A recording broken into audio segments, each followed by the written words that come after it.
4-5 कार्यकर्ते जे सोलापूरहून आलेत ते त्याचे विक्टीम आहेत. तर मला वाटतं पहिलं संभाजी बोलल आणि मग मी माझं विस्ताराने बोलल.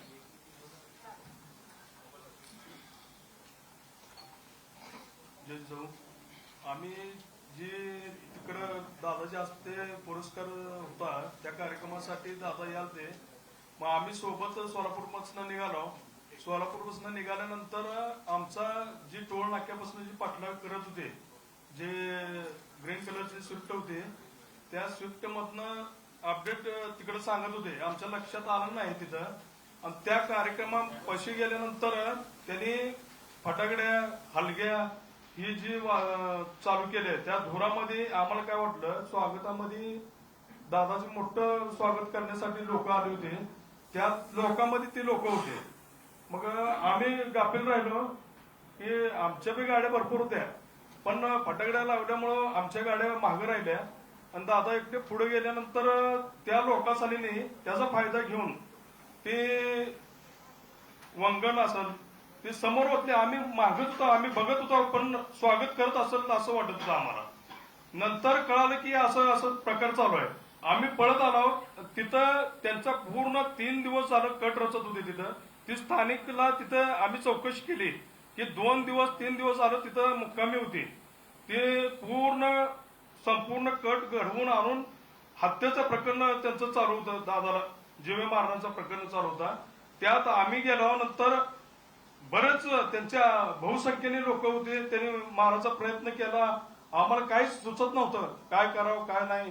त्यातनं बी आम्ही दादाला साईडला घेऊन गेलो, गाडीत घातलं, गाडीवर धोंडा मारला त्यांनी. आणि तीच जी आम्ही पोलीस स्टेशनला जाऊन सांगतो, त्यांनी म्हणते ती धोंडा मारला म्हणजे हत्येचं प्रकरण नाही, जीवे मारले का ही केलं म्हणजे पोलिसाचं उडवाउडवीचं ही झालं. आम्ही प्रत्येक गोष्ट सांगत होतो. पोलिसांनी एकही ऐकून घेतलेलं नाही. किरकोळ मारामारी झाले, किरकोळ निषेध व्यक्त केलाय असं पोलीस सांगत होते. त्यांच्यावर आम्ही दुसऱ्या दिवशी जाऊन ती दुसरी 4 माणसं होती ज्यांनी कट रचला तिथं 2-3 दिवस राहून. त्या लोकांची चौकशी केल्यानंतर आम्ही त्यांची नावं काढायचा प्रयत्न केला तर ती लोक नव्हती, त्यांनी इकडे होते तिकडे होते म्हणून सांगायचं, उडवाउडवीचा प्रयत्न केला, असं केला. पुन्हा नंतर किरकोळ गुन्हा दाखल करून 326 असं दाखल केलं. आणि आमचं ऐकून बी घ्यायच्या मनस्थितीत नव्हती त्यांनी लोक. एवढं अक्कलकोटला जो कार्यक्रम झाला त्याच्याबद्दल मी विस्ताराने बोललेले. तरीही संपूर्ण महाराष्ट्राला कळावं म्हणून मी थोडक्यात ते विवेचन करतो की आदरणीय जन्मेजयराजे भोसले जे शिवाजी महाराजांच्या घराण्याशी नातं सांगतात, त्यांचं समाजकार्य मोठं आहे. त्यांची शिक्षण संस्था आहे, तिथं स्वामी समर्थ अन्नछत्र ते चालवतात आणि ते मोठं काम आहे. त्यांचं वय लक्षात घेता, त्यांचं पद लक्षात घेता त्यांची इच्छा होती की माझ्या सामाजिक जीवनाचा सत्कार झाला पाहिजे आणि तिथल्याही लोकांची स्थानिक इच्छा होती म्हणून त्यांचा सत्कार करण्यात येणार होता. नागरिक सत्कार होता. आदरणीय पुरुषोत्तम खेडेकर साहेब यांच्या हस्ते तो करायचा होता. ते संस्थापक अध्यक्ष मराठा सेवा संघ. परंतु त्यांचं खेडेकर साहेबांचं वय, तब्येत आणि प्रवास हा लक्षात घेता त्यांनी येण्यास संमती दर्शवली नाही. मग सकल मराठा समाजाच्या लोकांनी संभाजी ब्रिगेडचे प्रदेशाध्यक्ष माझं स्वतःचं नाव घेऊन त्यांना महाराजांना सांगितलं की आपण यांना बोलवलं पाहिजे. महाराजांचे माझे जुने संबंध आहेत, स्नेही आहोत आम्ही. असंही नाही की माझा त्यांचा अलीकडचा परिचय. त्यांचा फोन आला, सातत्याने त्यांची विनंती होती, त्यांनी व्हॉट्सअपवर विनंती केली आणि त्यांचं वय, त्यांचा आदर लक्षात घेता हा माझा स्वतःचा एक सन्मान आहे की एवढ्या मोठ्या सामाजिक काम करणाऱ्या राजाचा सत्कार आपल्या हस्ते होतोय. आणि मग मी त्या ठिकाणी गेलो. माझं कुटुंब बरोबर होतं, कारण आता स्वामी समर्थांच्या बाबतीत आपल्या सगळ्यांना धार्मिक भावना आहेत किंवा श्रद्धा आहेत. माझी मिसेस पण गाडीमध्ये बरोबर होती. आम्ही सहकुटुंब गेलो. जाचपर्यंत कुठलीही कल्पना नाही. आणि तिथं अचानक जे माझ्यावर वंगण तेल टाकलं, ते विषारी तेल टाकलं. नंतर आता ते परीक्षणासाठी गेले, कारण यांच्या कपड्यावर, माझ्या कपड्यावर ते सगळं. आता त्यानंतर सुरक्षितेसाठी मला गाडीत परत नेण्यात आलं. तिथंही त्यांनी म्हणजे दीपक काटे हे जे गुन्हेगार आहेत ते त्यांनी माझ्यावर हल्ला केला. आणि मग त्याच्यात कसं तरी आमच्या कार्यकर्त्यांनी सावरलं. आम्ही परत त्या ठिकाणी गेलो. पण जन्मेजय भोसलेंचा सत्कार झाला, तिथं कुठलाही निषेध नोंदवला गेला नाही. कार्यक्रम संपला तरी त्यांच्याकडून, आयोजकांकडून कुठलीही पोलीस कंप्लेंट नोंदवली गेली नाही. आणि या परिस्थितीमध्ये तिथं आम्ही 4-5 तास होतो. मग आम्ही सोलापूरला. पण दुसरी गोष्ट अशी आहे की ही घटना घडत असताना भारतीय जनता पार्टीच्या PR एजन्सीने संपूर्ण व्हिडिओ रेकॉर्डिंग करून बातमी व्हायरल केली, याचा अर्थ काय घ्यायचा? आता सगळ्यात महत्वाचा मुद्दा जे आहे ते सगळं तुम्हाला माहिती आहे. मी तुमच्या पुढे जिवंत आहे, ही समाजाची जे माझ्यावर प्रेम आहे, विश्वास आहे. आता महत्वाचा मुद्दा असा आहे की माझ्याकडे एक मुद्दा असा आहे की दीपक काटे यांचं क्रिमिनल बॅकग्राऊंड आहे. आता हे क्रिमिनल बॅकग्राऊंड स्वतःच्या भावाच्या खुनापासून त्यांनी शिक्षा भोगलेली आहे.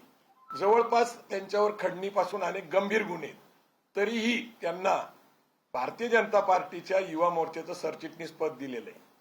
आणि मुख्यतः बावनकुळे हे प्रदेशाध्यक्ष असताना सातत्याने त्यांच्याबरोबर दीपक काटे दिसलेले आहेत.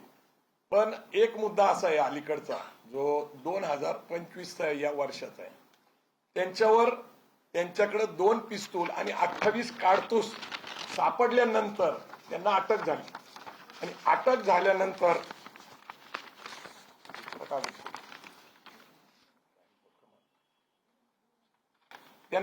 झाल्यानंतर त्यांच्याकडे सापडलेली शस्त्र 28 आणि ते आर्म ऍक्ट प्रमाणे क्लिअरली नमूद करण्यात आलेले की under section 3 of arm act त्यांना कुठल्याही प्रकारचं बेल देता येणार नाही. हे लोहगाव एअरपोर्टवरचं प्रकरण आहे. म्हणजे एअरपोर्टवर जाताना चेकिंग होती आणि 2 पिस्तूल आणि 28 काडतूस सापडतात. आणि नंतर आयोने जी माहिती दिली न्यायालयापुढे, न्यायालयाने दिलेला जामिनाचा आदेश कोणत्याही गुन्हेगारी पार्श्वभूमी निदर्शनास आलेली नाही, ज्यांच्यावर गंभीर स्वरूपात ज्यांनी स्वतः जेलमध्ये जवळपास एक शिक्षा भोगलेली आहे आपल्या भावाच्या हत्येमध्ये, त्याला न्यायालयात सांगितलं गेलं की कुठलीही गुन्हेगारी पार्श्वभूमी नाही. संबंधित तपास अधिकारी आयोग आपल्या कर्तव्य कचोरी केलेली आहे. न्यायालयासमोर दीपक काटेचे गंभीर गुन्हेगारी पार्श्वभूमी समोर आणली गेली नाही. ती जर मांडली गेली असती तर कदाचित आज दीपक काटे हे जामिनावर सुटले नसते. ज्या आरोपीला मोका लावणं गरजेचं आहे आणि जेरेबंद करायला गरजेचं आहे, तर त्यांना मुक्त सोडलं गेलं. ते आत्ता सोडलेलं आहे. आणि मुक्त सोडल्यानंतर त्यांनी हा जो गंभीर स्वरूपाचा गुन्हा केला, हे त्यांच्यावर एक जबाबदारी दिली. दीपक काटे इज अन इन्स्ट्रुमेंट. पण ही व्यक्ती कोण आहे, तर आपण आता तुमच्याच माध्यमातून जे व्हिडिओ आहे, मी तुम्हाला वचन देतो, माननीय फडणवीसजी, मी व्यासपीठाचे सारे नेते सर्वांना ओळखता, सर्वांचं नाव घेत नाही.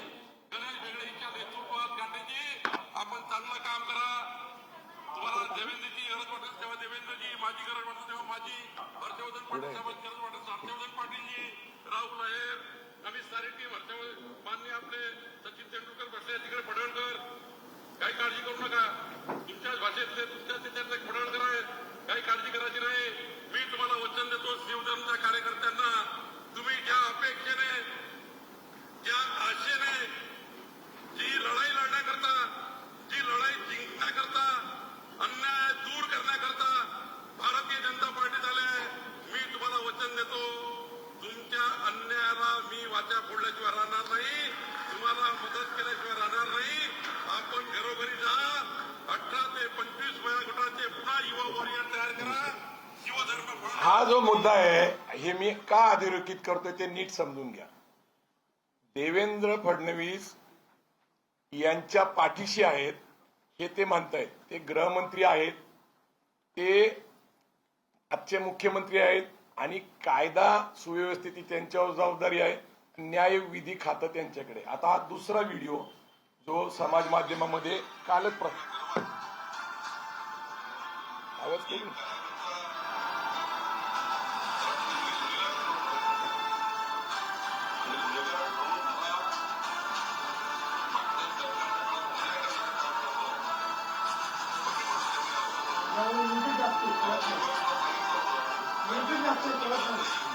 ठीक आहे.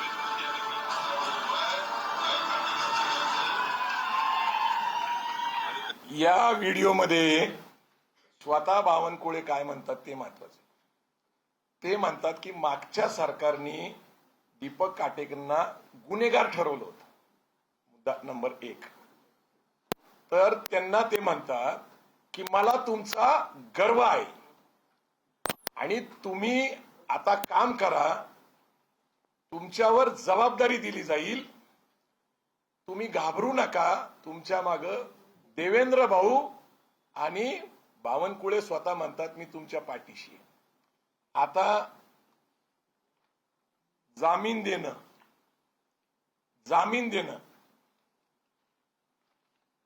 हे मी जे तुम्हाला दाखवतोय हे माझ्याकडे त्यांचं पेपर आहे.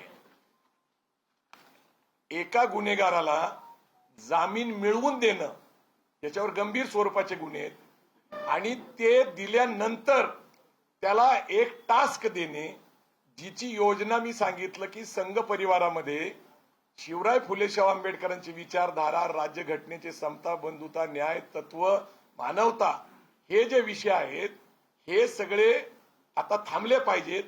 राजकीय दृष्ट्या या सामाजिक संघटना ज्या आहेत त्याच्यामध्ये बामसेफ असेल, बहुजन समाजाच्या अनेक संघटना, त्यापैकी वंचित बहुजन आघाडीचा एक विषय आहे, मराठा सेवा संघ, संभाजी ब्रिगेड. तर गेल्या महिन्यामध्ये अशी मीटिंग झाली होती की यांचा बंदोबस्त केला पाहिजे. मी जे सांगतोय ही न्यायालयाने दिलेली FR आहे. आता खरं तर त्यांना आर्म ऍक्ट प्रमाणे जामीन मिळूच शकत नाही. मग जामीन दिला कुणी?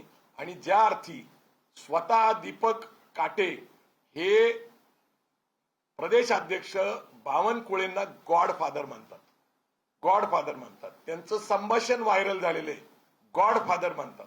आता गॉडफादर आहेत आणि गॉडफादर म्हणतात की तुम्ही काही करा, तुमच्या मागं देवेंद्र फडणवीस आहेत आणि मी स्वतः आहे आणि मला जीवे मारण्याची जी काय, मी तुम्हाला सांगतो, मला भारतीय जनता पार्टीच्या कार्यकर्त्यांबद्दल प्रचंड आदर आहे, RSSच्या कार्यकर्त्यांबद्दल प्रचंड आदर आहे, कारण आमची त्यांची वैचारिक लढाई आहे. तशी पार्श्वभूमी जर कुणाची असेल वैचारिक लढाईची तर आम्ही त्यांच्याबरोबर चर्चा करायला तयार आहे. आता मला सांगा, एक षडयंत्राचा भाग मागच्या काही महिन्यापासून ते अशी मागणी करतायत सातत्याने की संभाजी ब्रिगेड हा एकेरी उल्लेख असल्यामुळं संभाजी महाराजांचा अपमान होतो. त्यांनी माझ्याशी फोनवर संपर्क साधला तर मी त्यांना कायदेशीर मर्यादा अशा आहेत की ही संघटना, आपल्या धर्मदाय आयुक्त हे जज असतात, लक्षात ठेवा, ही काही साधी व्यक्ती नसते. तिथं आपल्याला प्रक्रिया करावी लागते, त्याला जनरल बॉडी घ्यायला लागते, सगळ्यांचा ठराव घ्यावा लागतो आणि मग ती नियमितपणे आपण अर्ज, कारण ते लगेचच होतं असं नाही. पण जसं आम्ही ही प्रक्रिया सुरू केली तसं असं लक्षात आलं की 10 वर्षापूर्वी मुंबईमध्ये छत्रपती संभाजी ब्रिगेड ही सचिन कांबळे, एक सहकारी आमचे पूर्वीचे, त्यांनी रेजिस्टर केली, त्यांचं काम चालू आहे. त्याचे ऑडिट रिपोर्ट असतात, वार्षिक अहवाल असतात आणि त्यांची संघटना आणि आमची संघटना याच्यामध्ये छत्रपती शब्दाचा अंतर आहे. पण आता तो छत्रपती शब्द परत आम्हाला मिळवायचा असेल तर एक तर सचिन कांबळेंनी संमती दिली पाहिजे आणि त्यांची संघटना थांबवायला लागेल किंवा त्यांना आम्हाला सहकार्य करून घ्यावं लागेल. तर आता हे वेगवेगळे विचार असतात, परंतु याच्या मर्यादा मी त्यांना सांगितल्या. उदाहरणासाठी मी त्यांना सांगितलं की डॉक्टर अमोल कोल्हे आणि आम्ही एक सिरियल निर्माण केली होती, स्वराज्य रक्षक संभाजी. त्यावेळेस एकेरी उल्लेख, छत्रपती नाव असलं पाहिजे, असे अनेक लोकांनी मागण्या केल्या होत्या, धमक्या पण दिल्या होत्या. तर आम्ही त्यांना समजून सांगितलं की सेन्सर बोर्डाकडे 20 सिरियल आणि चित्रपट रेजिस्टर्ड आहेत. आता सध्या इतिहास काळातले अनेक चित्रपट आहेत, तुम्ही बघितलं छावा चित्रपट आला होता. तर अशा रेजिस्टर केलेल्या असल्यामुळे त्या लेखक, डायरेक्टर आणि प्रोड्युसरच्या परवानगीशिवाय आम्हाला ते नाव वापरता येत नाही. आम्ही त्यांच्याशी व्यवस्थित चर्चा केली, तो विषय संपला. मधल्या काळामध्ये कोल्हापूरचं एक उदाहरण घेता येईल, शिवाजी विद्यापीठ. तर शिवाजी विद्यापीठ जे आहे याच्यासाठी समिती नेमली होती, त्यातले डॉक्टर जयसिंगराव पवारांनी भूमिका घेतली की त्यावेळेस शिवाजी विद्यापीठ नाव का कायम झालं, इतिहासातला दाखला देऊन छत्रपती शिवाजी महाराज विद्यापीठ नाव हे माग विषय पडला. हे मी त्यांच्याशी व्यवस्थित बोललो, त्यांनी ते मान्यही केलं. आणि मी तिथं ज्यावेळेस त्यांनी काळं फासलं, त्यांनी सांगितलं, त्यावेळेस मी हात जोडून त्यांना सांगितलं की संभाजी महाराजांबद्दल आम्हाला आदर आहे, त्यांचा खरा इतिहास आम्ही पुढे आणलेला आहे, अनेक पुस्तकं लिहिलेत, त्यांच्यावर जे बदफैली, दारू पिणारे, बायकांवर असे जे पण आरोप होते आम्ही पुराव्यानिशी इतिहासातल्या संदर्भाने खोडून टाकले. संभाजी महाराज हे संस्कृतचे पंडित होते, बुद्धभूषण हे त्यांनी पुस्तक लिहिलं होतं, ते आम्ही प्रकाशित केलेलं आहे. पण त्यांच्याशी संवाद व्यवस्थित झालेला होता आणि तो संवाद चालू होता, परंतु एक कार्यक्रम त्याला देण्यात आला होता. कारण राजकीय दृष्ट्या आमची जी विचारधारा पुरोगामी आहे ही त्यांना घातक वाटती. बहुमत मिळण्यासाठी सातत्याने 2014 पासून भारतीय जनता पार्टी ही बहुमतासाठी प्रयत्न करते. 2 पक्ष फोडलेले आहेत त्यांनी, टक्केवारी कमी पडत असल्यामुळं एकनाथ शिंदे अजित पवारांना घेऊन त्यांनी आता सत्ता स्थापन करून एक अनैसर्गिक सत्ता याच्यासाठी म्हणतो पुरोगामी आणि प्रतिगामी हे एकत्र येऊन सत्ता स्थापन करतात. आता प्रश्न पुरोगामी ज्यांनी पाठिंबा दिला त्यांना आहे की पुरोगामी विचाराच्या कार्यकर्त्यावर हल्ला झालाय. आता अजितदादा आणि राष्ट्रवादी काँग्रेस पक्ष काय भूमिका घेणार हा आम्ही प्रश्न त्यांच्यावर सोडतो. त्यांच्यावर आमचं काही चाललेलं नाहीये. मला हा विषय राजकीय करायचा नाहीये. दाभोळकरांची हत्या झाली, त्यांचा मास्टर माइंड आणि त्यांच्यावर जे काय हल्ले झाले ते पण गुन्हेगारच होते. ही पुण्यातली घटना आहे. त्याच्यानंतर कोल्हापूरला कॉम्रेड पानसरे असतील, कर्नाटकमध्ये गौरी लंकेश असेल किंवा कलबुर्गी असतील, हे लेखक विचारवंत होते. गेल्याच काही दिवसापूर्वी पॉस्कोचा कायदा पारित झाला अर्बन नॅक्सलाइटसाठी. अशा संघटना, असे नेते, अशा प्रकारचे कृत्य करणारे काही लोक म्हणतात की डाव्या चळवळीसाठी तो कायदा आहे. हा कायदा गरजेचा होता का? इंडियन पिनल कोडच्या प्रमाणे अत्यंत सक्षम कायदे असताना हे असे कायदे केले जातात. जर खरंच सरकारला वाटतं की बाबा जनतेचं आणि कार्यकर्त्यांचं आणि विचाराचं संरक्षण झालं पाहिजे. मुख्यमंत्री तर सभागृहात खोटेच बोलले. त्यांनी सांगितलं गायकवाडांनी सहकार्य केलं नाही. मी कुठलं सहकार्य केलं नाही? माझे कार्यकर्ते बरोबर आहेत. तिथं केस नोंदवली जात नव्हती, केस नोंदवून घेतले. ते म्हणतात फक्त शाई टाकली, ठीक आहे आम्ही उद्या त्याला सोडून देऊ. म्हणजे हा सरकार पुरस्कृत हल्ला होता. याच्यासाठी मी पहिल्यांदा सांगतो की देवेंद्र फडणवीस हे मुख्यमंत्री आहेत, गृहमंत्री आहेत, कायदा आणि न्याय हे त्यांच्याकडेच खातं आहे. आणि मी तुम्हाला 2 व्हिडिओ तुमच्याच माध्यमातून आलेले, हे बावनकुळे हे कशा प्रकारे ताकद, पाठिंबा, विश्वास देतात. दीपक काटे त्यांना गॉडफादर म्हणतात. हे नातं तुमच्याच माध्यमातून मी अधोरेखित करतो. माझी आज अशी मागणी आहे की सरकारला जर नैतिकता शाबूत असेल तर या घटनेचा मास्टर माइंड हे बावनकुळे आहेत, जे आता महसूल मंत्री आहेत, ते 2 नंबरचे मंत्री आहेत. ते खोटं बोलतायत सभागृहात आणि प्रचार प्रसार माध्यमापुढे. मी त्यांच्याच भाषणाचे 2 उदाहरणं दिले, एक नाही. आणि त्यांची ऑडिओ क्लिप अवेलेबल आहे त्यांच्या सहभागाची. आणि पूर्ण नियोजनबद्ध पद्धतीने बामसेफ संघटना संपवणे, संभाजी ब्रिगेड, मराठा सेवा संघ, वंचित आणि ज्या ज्या चळवळीतले कार्यकर्ते आहेत त्यांना संपवण्याची योजना बनवलेली. आपण पार्टी विथ डिफरन्स म्हणतो. मग पार्टी विथ डिफरन्स बघितलं आणि महाराष्ट्राचं राजकीय जे काही आता वातावरण आहे, जी भीती आहे, राज्यकर्ते आता पक्षांतर करतायत सातत्याने, ते बघतायत. पण सामाजिक कार्यकर्त्यांचा बंदोबस्त करायला लागतो, कारण हे कट्टर असतात विचारांची. यांना आमदारक्या खासदारक्याची भुरळ पडत नाही. मग यांना काय करायचं तर त्यांना संपवायला लागतं. म्हणून मी एवढंच शेवटचं सांगणार आहे की महात्मा फुलेंच्यावर मारेकरी घातले, शाहू महाराजांवर घातले, बाबासाहेब आंबेडकरांवर घातले. हा यांचा वारसा आहे मारेकरी घालण्याचा, ते गांधी हत्यापर्यंत. आता सध्या गोपाळ गोडसेंचा सगळ्यात जास्त पुरस्कार केला जातो. त्यांची नाटकं दाखवली जातात. सावरकरांचा ते विषय मांडतात. सावरकरांचं अर्ध आयुष्य स्वातंत्र्याचं आणि त्याच्यानंतर त्याच्याबद्दल वाद आहे, मी त्याच्याबद्दल बोलणार नाही. परंतु जी मानसिकता आहे, जी विकृती आहे, आणि इथं एक लक्षात घ्या, लोकशाहीमध्ये अनेक विचार पक्ष संघटना एकत्र काम करतात, याला लोकशाही म्हणतात. एक पक्ष, एक संघटना, एक विचार, 100% भाजप याचा आडसर आम्ही आहे. म्हणून त्यांच्या विचाराच्या आड येत असताना मला एवढंच सांगायचंय, हा माझ्यावर प्रवीण गायकवाड म्हणून व्यक्तिगत हल्ला नाहीये, संभाजी ब्रिगेड म्हणून हल्ला नाहीये. हा हल्ला एका विचारावर आहे असं माझं स्वतःचा अनुभव आणि मत आहे. आणि खुनी हल्ला होता, मला मारण्याचा प्रयत्न झाला होता, हे निश्चित आहे. परंतु गुन्हेगारांना शिक्षा करतील, मोका लावतील असं मला वाटत नाही. कारण सरकार पुरस्कृतच असल्यामुळं आज उद्या तो गुन्हेगार परत बाहेर सुटणार आहे. तो बेलवर आहे. बेलवर असल्यामुळं धोका अधिक येतो. परत बाहेर पडला तर आज मी नाही तर उद्या कदाचित खेडेकर साहेब असतील, कारण त्यांच्या टार्गेटवर आहेत. प्रकाश आंबेडकर साहेब आहेत, त्याच्यानंतर वामन मिश्राम साहेब आहे, तपास अधिकारी ढाकणे हा बावनकुळे यांचा नातेवाईक आहे अशी माहिती आता आलेली आहे, तपास अधिकारी जो आहे. तर हे सगळं प्री प्लॅन्ड आहे. म्हणजे जो दीपक काटे यांना जे आता जामीन मिळालेली, तो आयोग जो आहे ज्याच्याबद्दल मी बोलतोय, तर योजनाबद्ध पद्धतीने गुन्हेगारांना जेलमधनं बेलवर सोडायचं आणि सामाजिक कार्यकर्त्याची हत्या करायची, याच्यावर आता सगळ्या समाजाने, सगळ्या लोकांनी विचार करायचे. आज माझ्यावर बेतलं, उद्या सामाजिक चळवळीच्या कुठल्याही कार्यकर्त्यावर बेतल, जो राज्यघटनेची भाषा करल, जो फुले शाहू आंबेडकरांची भाषा करल. जय जिजाऊ, जय शिवराय. बावनकुळे काय वाटलं की तुम्हाला टार्गेट करावं, कारण तुम्ही आता म्हणजे बावनकुळे नाही, आता एक लक्षात घ्या, त्यांना मी का टार्गेट करावं असं मी म्हणत नाहीये. तर संघ परिवारामध्ये ज्या संघटनेचा बंदोबस्त करावा असं सांगितलं गेलं त्याच्यामध्ये बामसेफ आहे, संभाजी ब्रिगेड आहे, मराठा सेवा संघ आहे, वंचित बहुजन आघाडी आणि सगळ्या, मी काही सगळ्यांची नावं घेत नाही, पण जे लोक पुरोगामी विचाराच्या फुलेशाह आंबेडकरांचा विचाराचा पुरस्कार करतात त्यांचा बंदोबस्त करावा. माझ्यावर पहिल्यांदा हल्ला झाला आणि मग आमच्या लोकांनी जे काही शोध घेतला, बावनकुळेंचं आणि दीपक काटेंचं नातं अधोरेखित केलं. बावनकुळेंची भाषणं तुमच्याच माध्यमातून आम्ही पाहिलेली आहेत.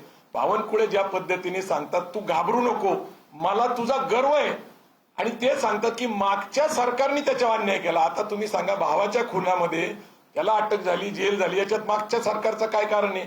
आणि 14 ते 19 कुणाचं सरकार होतं? बावनकुळेंना थोडासा विसर पडलेला दिसतो. मी जे सांगतोय ते गुन्हेगार आणि बावनकुळे यांचं नातं, त्यांना बेलवर सोडणं हे बेकायदेशीर आहे, पण त्यांना बेलवर सोडलं आणि बेलवर सोडल्यानंतर 15 दिवसापूर्वीच ते म्हणतायत की माझी त्याची भेट झाली होती. बावनकुळे स्वतः सांगतात, बावनकुळे सांगतात की ते भाजपचे कार्यकर्ते आहेत, पण भाजपचा हा कार्यक्रम नाही. आता मला सांगा, बेलवर सोडणं, तुम्ही मला सांगा, हिंदी पिक्चर तुम्ही बघितलेले?